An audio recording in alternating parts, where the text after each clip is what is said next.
This is Brownie's Podcast!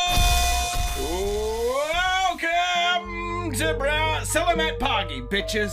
Welcome to Brownie's Podcast. I'm back in the studio, back from Bali. And to be honest, the guts are a bit funny, but good to see you all. How you going, John? Belly, I'm good. How are you, mate? How are you, bros? How are you, boys? Yeah, Beck, you alright? I'm good. Where's Dog?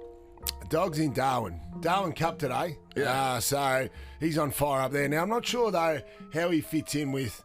how would the vodka cruisers be accepted at the Darwin racecourse? Because for me, that's not... They're pretty old school up there. They love a beer, the hot weather.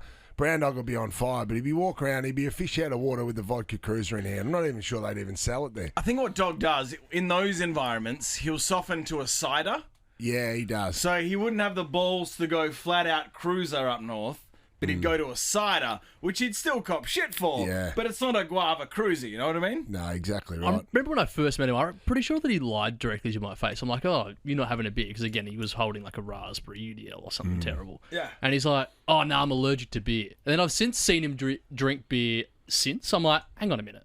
Are you allergic to beer, or are you just doing it because you don't like the flavour? He was allergic to beer on Bucks' bus trip. He was allergic to everything that day. He was allergic to socialising and fun. He brought donuts that day. But I told you that story, didn't I, about how when me and Dog went to Albury to do a function and we had some hours to kill. So Saturday afternoon in the Albury RSL, a few old diggers there, and Dog gave him the tip to a race at Morfettville. And obviously there's a fair bit of pressure on because all these old boys got on it. And then this thing has won. It's won by a nose. Dog was roaring, carrying on like a goose in the Albury RSL. Well, this old punter, it would have been about 75 not out. He comes over and said, boys, I've got to share your drink for that. In front of all his mates. What do you want? I said, just a schooner of Carlton Draft. Yeah. He turned to Dog. Yes. And Dog answers with, can I have a Bacardi Breezer? Now, this old fella that's put his body on the line in Vietnam, he's looked at me and said, so you for real? I go, yeah. So then the old fella goes to the bar, gets the Carlton Draft schooner, brings that across proudly, handed it to me, and then carries the Bacardi Breezer underneath his coat jacket. Concealed. He didn't want his boys to see it. That is Brown Dog. I looked at him and go, mate, are you for real? Hey, I missed a lot of the footy over the weekend, but I did manage to see my boys. Yeah. Now, I think the Eagles should have sung the song after that game. What, by losing by a point? Absolutely. Why do you suggest that? Because so many of our young boys were making proper decisions. Yeah. It's like an under-18s team playing out there. We were in front with a minute 30 to go. It was unbelievable. Also, by not winning, we retained that last spot. Were we tanking? No, because we only lost by a point. You know what I'm saying? But, it's a reasonable suggestion, though. Were you tanking? No, hell no. You can't tank by a point. It's a very fine art. Yeah. Well, there wasn't a lot of defensive work going on late in the game. Wasn't. It was just amazing is all I'm saying. And I'm proud of my team, but Dog was going, but you lost. He doesn't understand that. I reckon Mal was hard on him as a kid. Yeah. Like, it was either win or lose. That's why Dogs like that. Did you guys see Mal was on the Mac? You know how Campbell does those Macca's ads? He was on the Macca's ad over the weekend. What? Yes, 100%. And it was Mal sitting next to Campbell, and they were talking about, what's your favourite Macca's order? Yeah. That's amazing. And Campbell's like, why didn't you discipline me as a kid? And he's like, well, best of luck. Like, your mum went soft on you. I was like, mate, it was actually incredible. Kay was very it was quite interesting. So that filming, that went for about half an hour, the filming. Yeah. And Brown Dog was telling me the other day that they couldn't use most of it. Big Mel just went rogue. He went rogue. So I can only use a little snippet of it for the Macca's segment on the coverage on Friday night. But what happened in the Hawks Collingwood game? What happened? Because I didn't see any of it. How does this happen? Hawks are good. Hawks are good. I know they've only won 5 games. They've been 2 good teams in MCG this year, Collingwood and Brisbane earlier in the season. Almost beat Melbourne the other week, but was it a point? It was close, wasn't it? It was like a point or something. Yeah, it was. But I tell you what, it was interesting. Back in 2005, I remember early on the Hawks this year were like people looking at Sam Mitchell going, what the hell is he doing? They're just playing fast, free-flowing football with no defence. He's got an eye to the future. And I remember in 2005 when Alistair Clarkson took over Hawthorn and some of the defensive thing that became known as Clarko's cluster and some of the different things the AFL world really hadn't seen. And you're looking at him going, can this bloke actually coach? And then it was round 4 at the MCG. I wasn't playing, Dino. That's probably the reason we lost. But we got absolutely blown away. And we come off 4 grand finals in a row. Hawthorn had Hodge, Roughhead, Franklin before they were stars. But then you walked away that day and go, these guys might actually have something. These guys are going to be stars of the future. And I saw that on Saturday night, and that just resembled that game for me when, like Lewis, he's going to be a star, and you see the kid Day in the middle. The midfield's really good there. James Sicili's a star. He's 28, but looks like he's got a few years ahead. But, yeah, I think Hawthorn could come pretty quick. So they didn't get wobbly because Collingwood have kept coming like they do all year, and they just held the whole game. Absolutely. That's insane. Is there such thing, everyone talks about it, they've been figured out. Is there such a thing that, obviously teams seeing the best team in the competition, that being Collingwood, would go to work and, study their game plan and stuff? But can you be figured out in the space of 4 weeks where teams all of a sudden discover how to beat you? Oh, yeah, teams can go to work on it, no doubt about it. But I think it's a mixture of things. So you've got injuries, you've had some illness there. Obviously, you're getting the injury to Daicos, which we'll speak about. So they've got some deficiencies. I don't think the Pies were going as well as everyone thought. They were playing in bursts. Yep. So yeah, it is an interesting one. I think they've I think they'll come back. I think they'll be able to fight them. There's been some wild predictions, hasn't it? Like a month ago, everyone was saying everyone's playing for second. We're playing for the runners-up medal. Now, a month later, a lot of people in our media world are going, Pies are gone. Pies can't win it. You know what I mean? It just shows how even the competition is. Yeah. But you want to be playing your best football in the last month. So the Pies and Port Adelaide need to fix themselves up and fix themselves up quick, because you never see teams stumble in the last few weeks of the season and go on to win a premiership. Does that make you poop your pants over there, young man? We had 10 out. Yeah, okay. We were playing our own Sandful side. Hey, does a bullet go into the Tigers? Yeah, that's. Yeah, they're gone. Hey, Daicos. Shit. How bad's that? He's drifted to $6 in the Brownlow, though. But I reckon Has he already won it, though? I reckon he's won it already. What do you reckon? Yeah, I reckon he's going to be close to have won it. Who's threatening? Petrarca and Bont. Bond made a dash. He'll get 3 votes on Friday night as well. It does remind me, remember when Gary Ablett essentially was having one of the greatest seasons that we've ever seen, and he was supposed to win his 3rd Brownlow, and it was like, unassailable lead, he's got it, it's in the bag. And then he went and did his shoulder about 5 weeks out, and he ended up getting pipped by, I think, 2 votes at the end of the day. Yeah. Nick Daicos deserves the Brownlow medal. I don't think anyone disputes that. He's had an unbelievable season for a man of his age, particularly. And now he's going to miss with, a hairline fracture of his knee? His kneecap, yeah. But he's going to miss and potentially lose out on maybe his only chance to win a Brownlow just because he's injured, and it's like doesn't really feel just. Footy's a cruel mistress. Like your 18 best games or something. Like how are we going to work around that? Yeah, I know that. It just doesn't feel. I don't know. It doesn't feel right. It's just part of the drama. If he got reported, he'd be over as well. No, the AFL get him off. It's all good. Especially if they're going to win the Brownlow, they just go down. Well, that happened with Cripple last year. Yeah, exactly. I genuinely think he nearly would have had enough votes. Now he didn't have a great game last week either. He'd be very close to having enough votes to win it because he's an eye catcher. Well, that means he's the way he runs, and he's a beautiful kicks goals as well. And he has relentless under his seam of his jumper. The word relentless, I like that Does shit. he? It's like a little mantra for him. But he's drifted to $6 now. So if you were a degenerate gambler like Campbell, you could say that's good value, John. Who is the favourite? It's gone to Petrarca now. Is the favourite, I believe. I'll double check. Bont was my tip at the start of the season, but really? Bont had a sort of a quiet patch in the middle of the year. Hey, speaking of gambling, on the way to the Logies, I got a phone call from Pang saying, I just ran into Mark Scaife at the airport, and he's got a horse running. Can you put $200?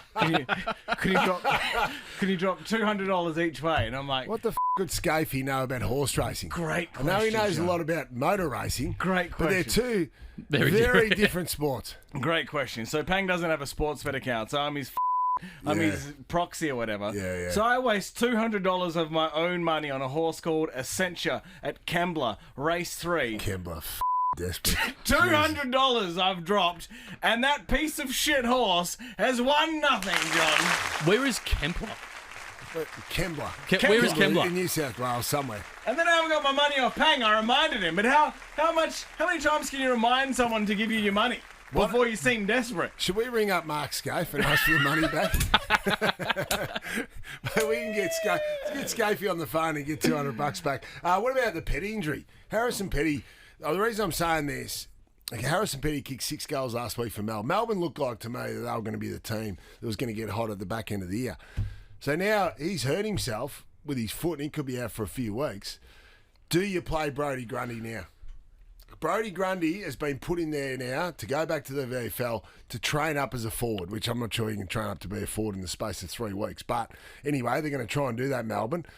Does Simon Goodwin press the button on that now? He has to. He hasn't actually been playing as a forward even in the VFL. He's been playing as their number one ruckman. What? And So it's been a sell job. yes, and on the weekend it was a bye, so he just had like a little training run around with some of the other resis in the side. I don't think you can, because Harron Petty fundamentally is a forward. Grundy is fundamentally a ruckman, and that just does not gel. They tried it, and he will not be at Melbourne next year. Port Adelaide? Looking most likely. Yeah. But there's Port Adelaide or Sydney, I've Yeah, heard. Port Adelaide would be the one. We could speculate late all day about where he's going, but the fact is Melbourne have him, so why not, if they need him, put him in? Well, but Max is flying now. Max Gawn's playing great footy. Yeah, yesterday they were shit house early in the first quarter, but they just didn't turn up ready to go. And then obviously they got over the top of the Kangas later. But Max, since he's been there as the solo ruckman, Big Maxie. he's been an unbelievable form. He's back to that All-Australian form we know of. So Kicking goals. You're not going to impact that and affect that. John, your team, they went to Freo, Yeah. narrowly won. That was a good win. 5.5 hours on the plane.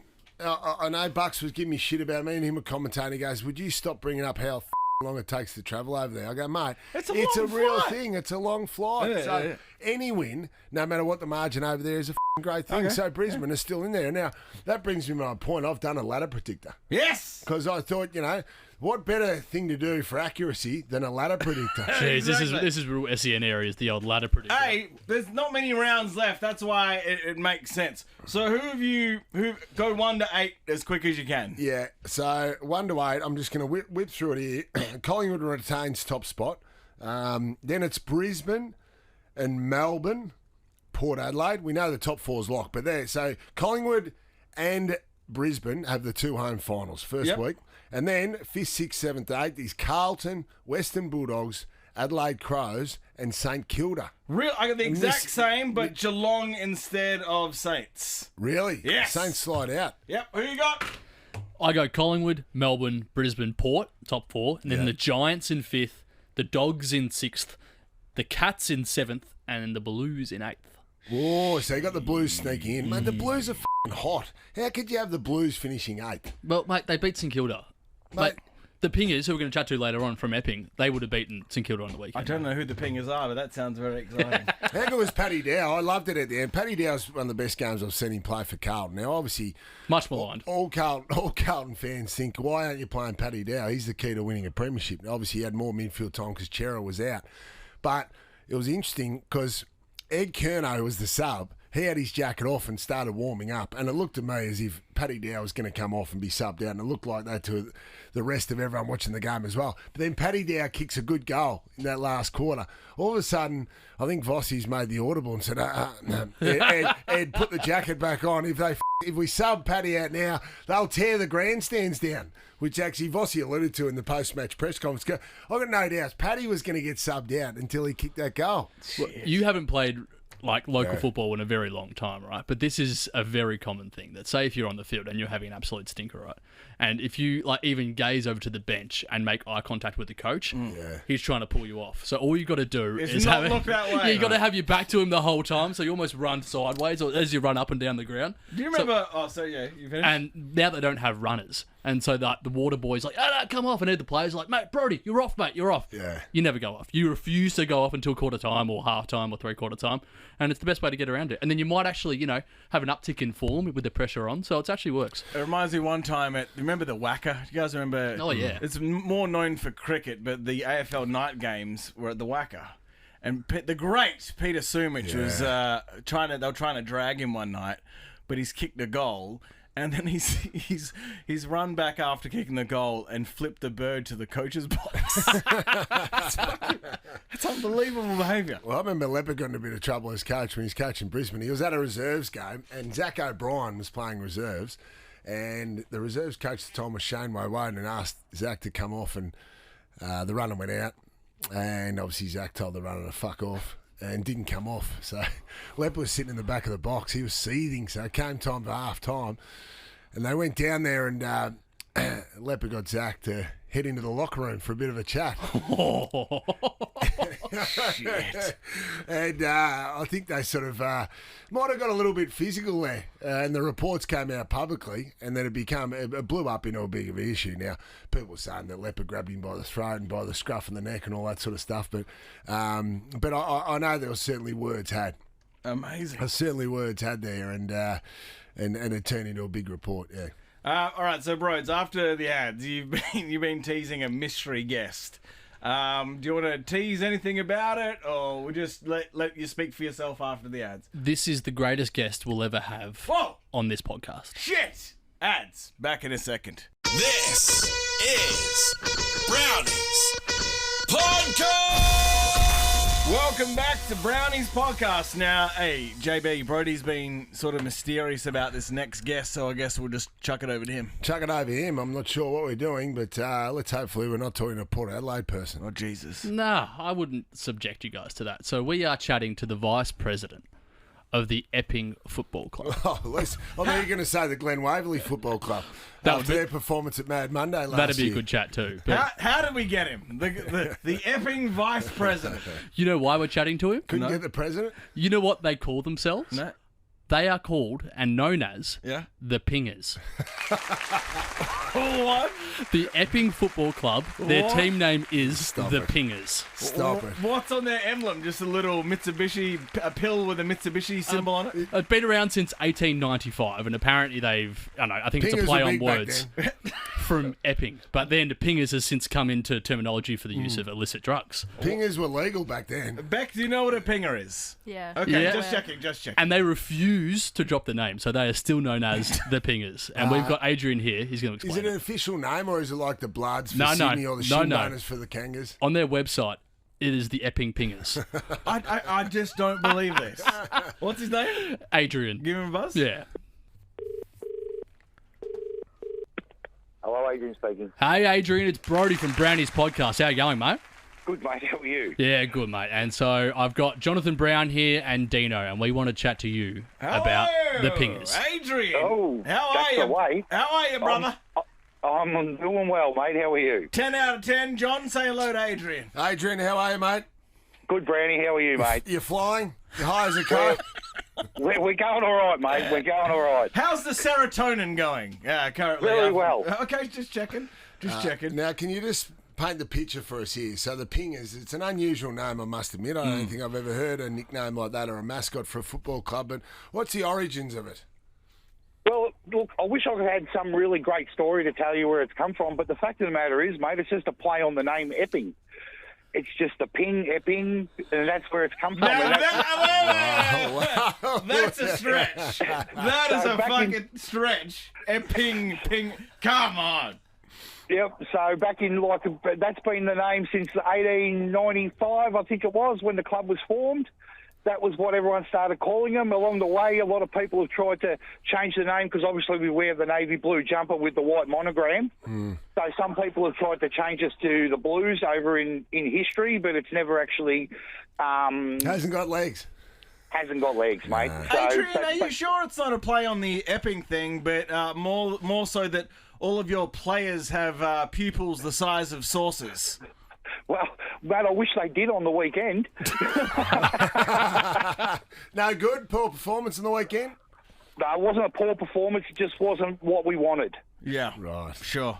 You know, so yeah, look, but yeah, look, it's a good thing for us. I mean, in a way, I mean, it's only something that's really become, you know, in the last sort of 5-10 years that people have sort of started to catch onto it, and we're always thrown up in the funny names of clubs and stuff like that. So it's a good thing for us in a sense. I mean, obviously things will change. Kids come up with new terms and everything for everything. So eventually the Pinga will probably drift out, but you know we'll still be there fighting on, mate.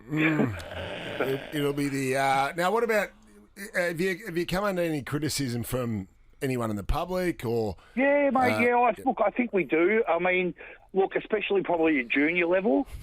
You know, when parents are sitting over the fence yelling out "Calm the Pingers" and everything On the and everything Pingers. like that. On the Pingers.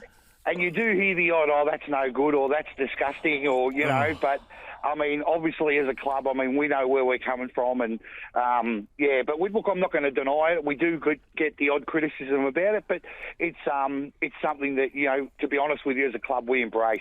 Quite often we embrace it now. Adrian, quite often in life, life imitates the name, really, and or the logos or the slogan, whatever it may be.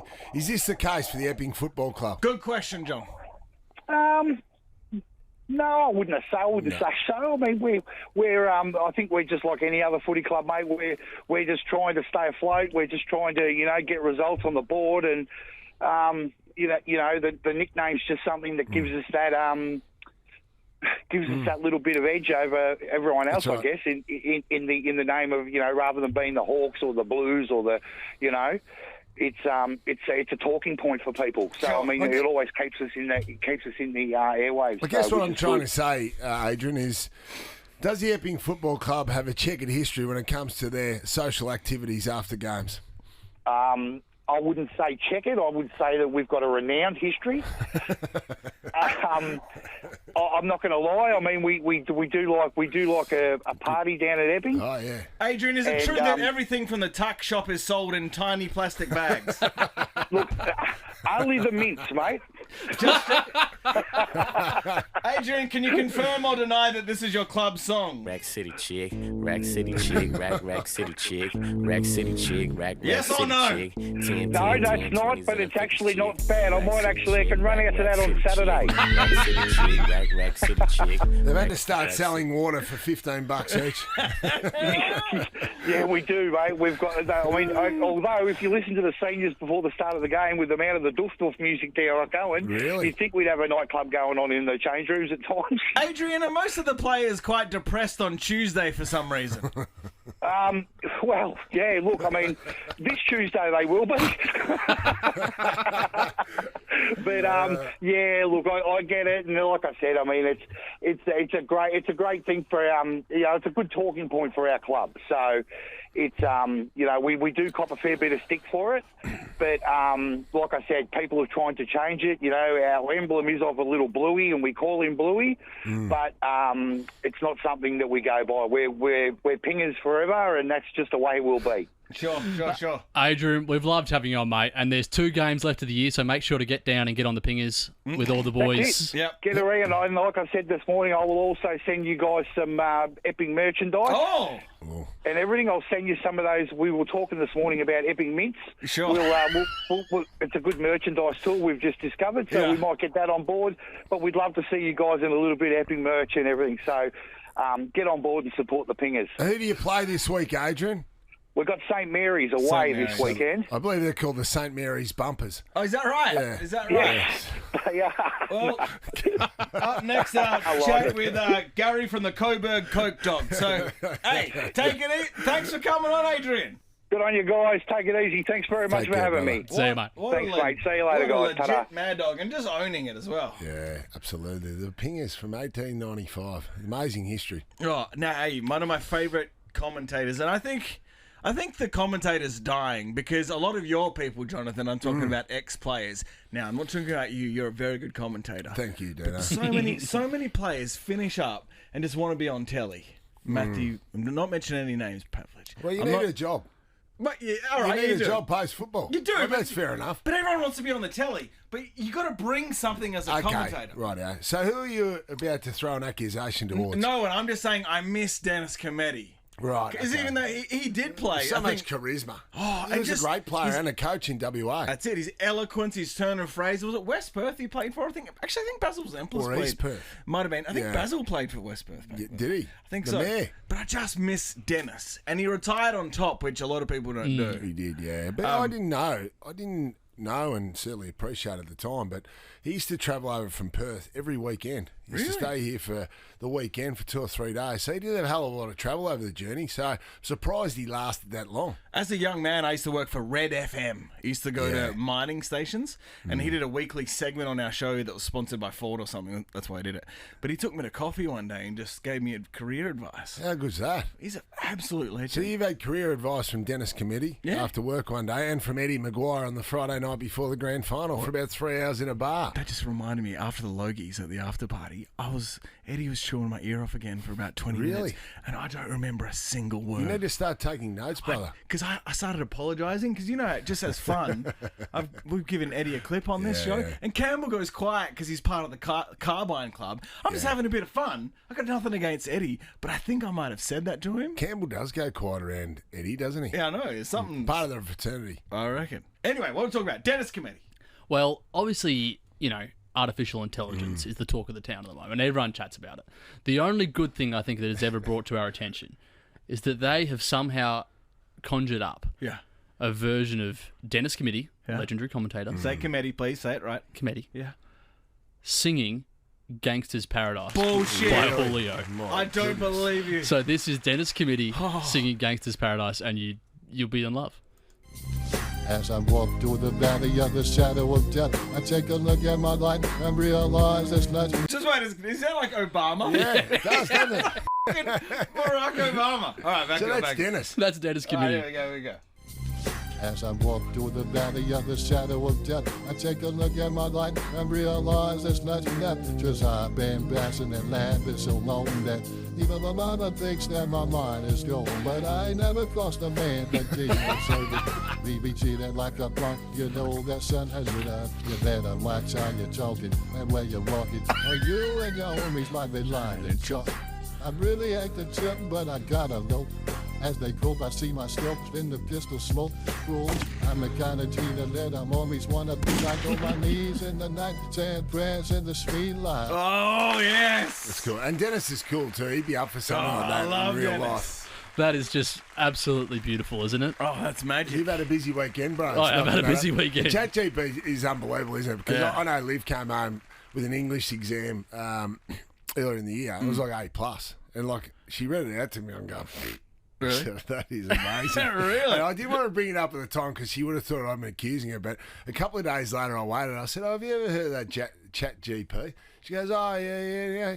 The guys sort of, we talk about it a little bit, but none of us have used it at school. Oh, is that right? Going, really? So that's not where that A+ came from, because it is f***ing amazing, isn't it? And you go, how the hell are the schools Gonna police it. Gonna police and stop it. I'd be doing that if I was at school. Well, you'd see something that they would write in class like, I went to park, it was great. Yeah. And then they see an essay written, the lascivious nature of no shit. the perpendicular. Like, pardon me? And Jonathan, you definitely would have used it, because what technique did you use to cheat back in the day? Well, it helps. My auntie was a supervisor in Year 12 exams, in the English exam. So I took a dictionary in there and wrote all the quotes in there, which is pretty important considering I hadn't read the book. Angela's Ashes. Pretty important. B+ on my English exam without reading the book. And B+ is a good score because it's not suspicious. Exactly right. There's no chat GP around then, but probably slightly illegal to be writing all the quotes in the dictionary anyway. Starting ads, back in a second. This is Brownies Podcast. Welcome back to Brownies Podcast. Now, John, what do you got for us? On the weekend, Saturday, I went over to Adelaide Crows versus Gold Coast for the EB game. EB is a charity that I've worked closely with over the last few years. Dan, I ran the New York Marathon. When we were doing the Brekkie Show, we all went over there for the Brekkie Show and had a bit of fun over there. Beck, do you know what EB is? No. It's the worst disease you could ever imagine. It's basically when your skin... How would you describe it, John? Your skin, it's like you're born without the glue in your skin to hold your skin together. And EB sufferers, especially the children, are called the EB children. And us EB, the butterfly children, because their skin is as fragile as a butterfly's wings. And its tagline, or the motto is, it's the worst disease you've never heard of. It's a shocking disease, leads to it. Quite often leads to an early death. My eldest daughter, Olivia, her best mate, Otto, has it. So hence the connection. And I'm an ambassador here in Australia. And a global ambassador is Eddie Vedder, Pearl Jam fame. And he's the great Eddie Vedder. He's a ripping bloke, and his wife Jill is the chairman of the foundation. She's a beautiful lady as well. When we were less smarter men, we may have smoked a pack of darts with his wife, Jill Vetter, outside a hotel in New York City. I felt like I was in a movie, John. One of the great highlights for Dino was buying Jill Vetter a packet of Camels from a kiosk just out the front of the function in New York. No doubt about it. That was fun. So last week, Rory Sloan and myself interviewed Eddie Vetter, which was played over the weekend. The Adelaide Crows did a fantastic job. I had to speak at the chairman's lunch at the Adelaide game. The banner was huge. It was just all about the EB flag. It was great. And a few of the American crew came out, including the CEO, Michael Hunt. And, we kicked on later on and had a big night. And a few beers after he took the kids into the rooms to celebrate with the Crows players, who were magnificent, by the way. Well done to Matty Nix, who got them to all wear the EB caps the day before at their main training session, and showed them the video of Roy and myself interviewing Eddie, and showed all the kids. So that was all well done. Yep. But Michael, the CEO of the EB Research Partnership, he was telling me he was going to train as a lawyer when he was a young man, and somehow got a job. His first ever job was as one of Paul Newman's assistants. The great Paul Newman. The Paul Newman. The Paul Newman, the famous movie star. So, again, Beck, you probably don't know who Paul Newman is, right? Was he in Cars? I don't know. Yes, he was. Yes, Yes, he was. absolutely. Yes, he was. Well, because, he was also a race car driver as well. He had Paul Newman sauces, which is still around. The Sting is one of the greatest movies ever. Salad dressing tycoon, handsomest man that was ever lived. So handsome. And Michael said he could chug a beer with the best of them. Right. Yeah, like he knocked a few back. Right. But the first time that he ever went out for dinner with Paul Newman, well, this was like a sort of a job interview. Paul Newman came and picked him up for dinner at his place. Really? Yeah, and it was like, and this is pretty amazing. He goes, are you for real? He thought his friend who'd teed up the job, he goes, mate, he thought he's pulling his leg. So he's waiting for Paul Newman. Anyway, Paul Newman was running late and he's thinking, this is bullshit. He's not turning up.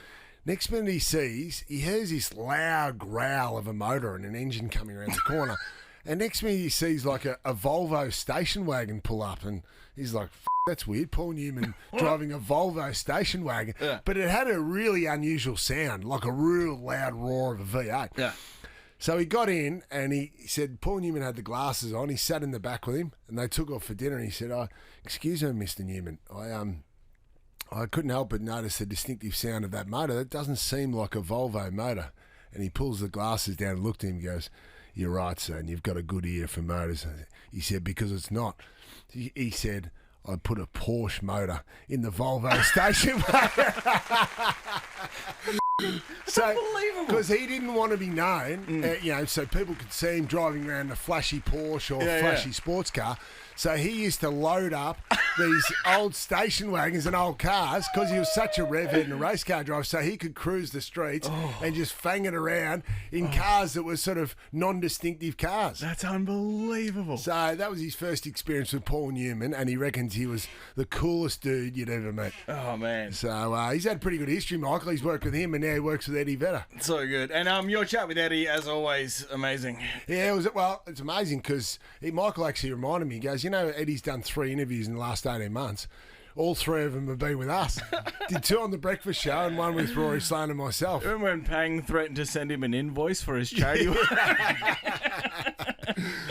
funny is that? I want to talk about the Matildas.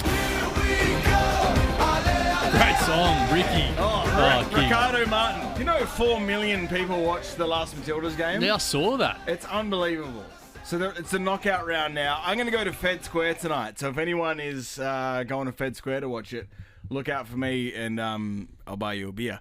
It's going to be huge. Denmark, I believe. Yeah, and America are out, who are the reigning champs. So we are firming as favourite to take out the title. And is Sam Kerr going to play or is She's going to play. Yes. She's back.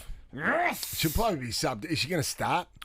She'll probably come on as the sub, depending on how we're going. If we're in dire straits and they score a couple of early, she'll probably come on, I would say, before half-time. Otherwise, I'll just keep her fresh in the blocks and then let her go. Can you actually play with a calf? Can you just jab it up or no, not really? Not really. Wayne Carey famously played a final in about 94, 95 and helped North win a final over Hawthorn, but it's a very difficult thing to do, especially in an explosive position like striker. John, good luck to the Matildas tonight. Again, I'll see you in Fed Square. I just had one random thought then. If Brisbane make the grand final this year, it's going to be lucrative for you, my friend. 20-year reunion too from 2003. So a big celebration. A lot of envelopes, thick envelopes flying around. What would you get? Let's just speculate. What would a premiership player of the highest note, so let's say, obviously can't be a Vossi now, but a Blackie or a Lappin or an Acker, what would they get for a cashy grand final week? What kind of numbers are we talking? Probably starting, 30 grand. Degenerates! You idiot. We'll see you. I'll talk to you on Friday. Is Dog back there? Yeah, he's back. He's back. We're all together. That's in it.